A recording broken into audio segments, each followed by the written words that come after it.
स्वागत है आप सभी का हमारे चैनल नीलकंठेश्वर महादेव पर। दोस्तों, अभी तक आप लोगों ने शिव महापुराण के रुद्र संहिता के पंचम अध्याय 1 का श्रवण किया। आज हम रुद्र संहिता के पंचम अध्याय 1 से 5 तक का पाठ करेंगे और आप लोगों को भी पढ़कर सुनाएंगे।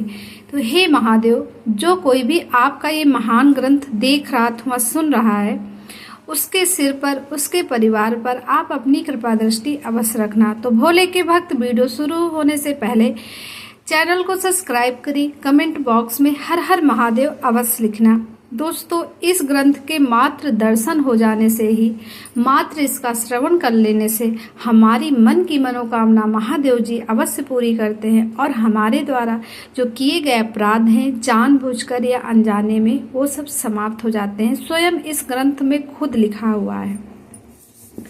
तो चलिए जो दोस्तों, हम जानते हैं कि व्यास जी ने क्या पूछा। सनत कुमार जी जब भाइयों तथा पुरवासियों सहित उस दैत्यराज की बुद्धि विशेष रूप से मोहाच्छन्न हो गई, तब उसके बाद कौन सी घटना घटी, विभो वह सारा वृतांत वर्णन कीजिए। सनत कुमार जी ने कहा, महाहर्षे, जब तीनों पुरों की पूर्वोक्त दशा हो गई, दैत्यों ने शिव चर्चन का परित्याग कर दिया, संपूर्ण स्त्री धर्म नष्ट हो गया और चारों ओर दुराचार फैल गया, तब भगवान विष्णु और ब्रह्मा के साथ सब देवता कैलाश पर्वत पर गए और सुंदर शब्दों में शिव की स्तुति करने लगे। महेश्वर देव, आप परमोत्कृष्ट आत्मबल से संपन्न हैं। आप ही सृष्टि के कर्ता ब्रह्मा, पालक विष्णु और संहार करता है।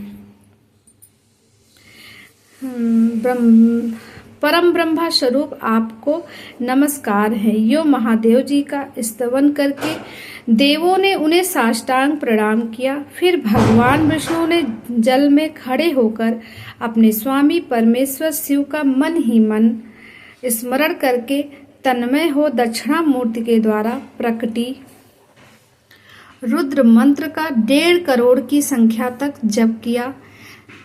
तब तक सभी देवता उन महेश्वर में मन लगाकर यो उनकी स्तुति करते रहे। देवों ने कहा, प्रभु, आप समस्त प्राणियों के आत्मस्वरूप कल्याणकर्ता और भक्तों की पीड़ा हरने वाले हैं।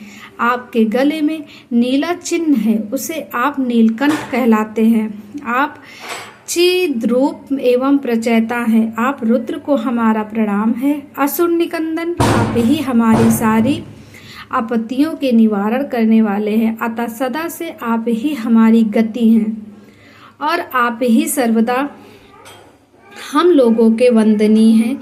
आप सबके आदि हैं और आप ही अनाथ भी हैं। आप ही आनंद स्वरूप अपव्यय प्रभु, प्रकृति पुरुष के भी साक्षात दृष्टा और जगदीश्वर हैं। आप ही रजोगुण, सत्यगुण और तमोगुण के आश्रय से ब्रह्मा, विष्णु और रुद्र होकर जगत के कर्ता, भर्ता और संहारक बनते हैं। आप ही इस भवसागर से तारने वाले हैं। आप समस्त प्राणियों के स्वामी, अविनाशी, वरदाता, वाड्मय स्वरूप, वेद प्रतिपाग और वाचकता से रहित हैं। योगवेत्ता, योगी, आप ईशान से मुक्ति की याचना करते हैं। आप योगियों के हृदय कमल की कड़िका पर विराजमान रहते हैं। वेद और संतजन कहते हैं कि आप परम ब्रह्मा स्वरूप, तत्व स्वरूप, रजोराशि और परातात्पर हैं। आप सर्वव्यापी, सर्वात्मा और त्रिलोकी के अधिपति हैं। भाव इस जगत में जिसे परमात्मा कहा जाता है, वह आप ही हैं। जगत गुरु, इस जगत में जिसे देखने, सुनने, स्तवन करने तथा जानने योग बताया जाता है और जो अणु से भी सूक्ष्म तथा महान से भी महान है, वह आप ही हैं। आप चारों ओर हाथ, पैर, नेत्र, सिर, कान, मुख, कान और नाक वाले हैं। अतः आपको चारों ओर से नमस्कार है। सर्वव्यापिनी, आप सर्वज्ञ, सर्वेश्वर, अनावृत और विश्वरूप हैं। आप रूपाच को सब ओर से अभिवादन है। आप सर्वेश्वर, भावाध्यक्ष, सत्यमय, कल्याणकर्ता, अनुपमय और करोड़ों सूर्यों के समान प्रभावशाली हैं। आपको हम चारों ओर से दंडवत प्रणाम करते हैं। विश्वाराध्य, आदि अंत शून्य, 26वें तत्व नियमकरित तथा समस्त प्राणियों को अपने अपने कार्यों में प्रवृत्त करने वाले, आपको हमारा सब ओर से प्रणाम है। आप प्रकृति के भी प्रवर्तक, सबके प्रपितामह और समस्त शरीर में व्याप्त हैं। आप परमेश्वर को हमारा नमस्कार है।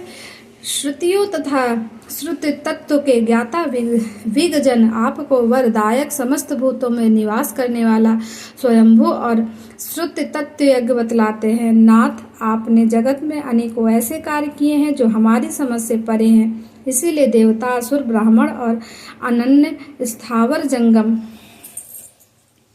भी आप ही स्तुति करते हैं। शंभु, त्रिपुरवासी दैत्यों ने हमें प्राय नष्ट सा कर डाला, अतः आप शीघ्र ही उन असुरों का विनाश करके हमारी रक्षा कीजिए, क्योंकि देववल्लभ हम देवों के एकमात्र आप ही गति हैं। परमेश्वर, इस समय वे आपकी माया से मोहित हो गए हैं, अतः प्रभु वे भगवान विष्णु द्वारा बताई हुई युक्ति के चक्र में फंसकर सारा धर्म कर्म छोड़ बैठे हैं। वक्त वत्सल, हमारे सौभाग्यवश इस समय उन दैत्यों ने संपूर्ण धर्मों का परित्याग कर दिया है और नास्तिक शास्त्र का आश्रय ले रखा है। शरणादाता, आप सदा से देवताओं का कार्य करते आए हैं, इसीलिए आज भी हम लोग आपके शरणापन हुए हैं। अब आपकी जैसी इच्छा हो वैसा कीजिए। सनत कुमार जी कहते हैं, मुनिवर इस प्रकार महेश्वर का स्तवन करके देवगढ़ दीन भाव से अंजलि बांधकर सामने खड़े हो गए। उस समय उनके मस्तक झुके हुए थे। आप जैसा कि चित्र में आप देख पा रहे हैं दोस्तों, इस प्रकार जब सुरेंद्र आदि देवों ने महेश्वर की स्तुति की और विष्णु ने ईशान संबंधी मंत्र का जप किया, तब सर्वेश्वर भगवान शिव प्रसन्न हो गए और वृषभ पर सवार हो वहीं प्रकट हो गए। उस समय पार्वती पति शिव का मन प्रसन्न था। उन्होंने नंदीश्वर की पीठ से उतरकर विष्णु का आलिंगन किया और फिर वे नंदी पर हाथ टेक कर खड़े हो गए और संपूर्ण देवताओं की और कृपा भरी दृष्टि से देखकर गंभीर वाणी में श्री हरि से बोले। शिव जी ने कहा, देव श्रेष्ठ, उन अधर्मनिष्ठ दैत्यों के तीनों पुरों को मैं नष्ट कर डालूंगा, इसमें संशय नहीं है, परंतु वे महादैत्य मेरे भक्त थे और उनका मन सुदृढ़ रूप से मुझ में लगा रहता। अतः यद्यपि इस समय उन्होंने व्याजवश उत्तम धर्म का परित्याग कर दिया है, तथापि क्या वे मेरे ही द्वारा मारने योग्य हैं? इसीलिए उन्होंने त्रिपुरवासी सारे दैत्यों को धर्म भ्रष्ट करके मेरी भक्ति से विमुख कर दिया है। वे विष्णु अथवा अन्य कोई ही नहीं, उन्हें क्यों नहीं मारते? मुनीश्वर शंभु के ये वचन सुनकर उन समस्त देवताओं का तथा श्री हरि का भी मन उदास हो गया। जब सृष्टिकर्ता ब्रह्मा ने देखा कि देवताओं और विष्णु के मुख पर उदासी छा गई, तब उन्होंने हाथ जोड़कर प्रभु से कहा, आरंभ किया। दोस्तों, अब इसके आगे की कथा हम जानेंगे अगले वीडियो में। वीडियो बहुत लंबा हो रहा है, इसीलिए इसका पार्ट 1 ये हम डाल रहे हैं और पंचम खंड का पार्ट 2 आपको प्राप्त हो जाएगा और उसमें आप इसके आगे की कथा का श्रवण करना। दोस्तों, हम शिव महापुराण के रोज वीडियो चैनल पर अपलोड करते हैं। आप वहां पे जाएंगे, नियमित रूप से आपको वहां पे सारे अध्याय की वीडियोस आप लोगों को प्राप्त हो जाएगी। इस ग्रंथ को श्रवण करें। इसे श्रवण करने के बाद ही आप समझ सकते हैं कि आपको कौन से तत्व की प्राप्ति हुई है। और दोस्तों, जब ये शिव महापुराण पूरा समाप्त हो जाएगा, आप इसको पूरा डे बाय डे श्रवण कर लेंगे तो आप सुन सकते हैं और खुद देख सकते हैं कि शिव महापुराण पूरा हुआ। इस हितकर पुराण को बड़े आदर एवं प्रयत्न से पढ़ना तथा सुनना चाहिए। नास्तिक, श्रद्धाहीन, सठ महेश्वर के प्रति भक्ति रहित तथा धर्म सोजी पाखंडी इसका उपदेश नहीं देना चाहिए। दोस्तों, आप लोग इसको पूरा पढ़ लेना। हम इसीलिए वीडियो में पूरा बना रहे हैं, इसको आप लोग पूरा पढ़ लेना। इसे पढ़ने के बाद मोक्ष की प्राप्ति हो जाती है। बस आप लोग इन वीडियो को रोज श्रवण करें और हम रोज चैनल पर शिव महापुराण की वीडियोस डालते हैं। आप चैनल पे जाएं, लॉन्ग वीडियोस पे आप वॉच कर सकते हैं। तो चलिए दोस्तों, मिलते हैं और एक नए वीडियो के साथ। तब तक के लिए श्री शिवाय नमस्ते दोस्तों। हर हर महादेव अवश्य लिखना।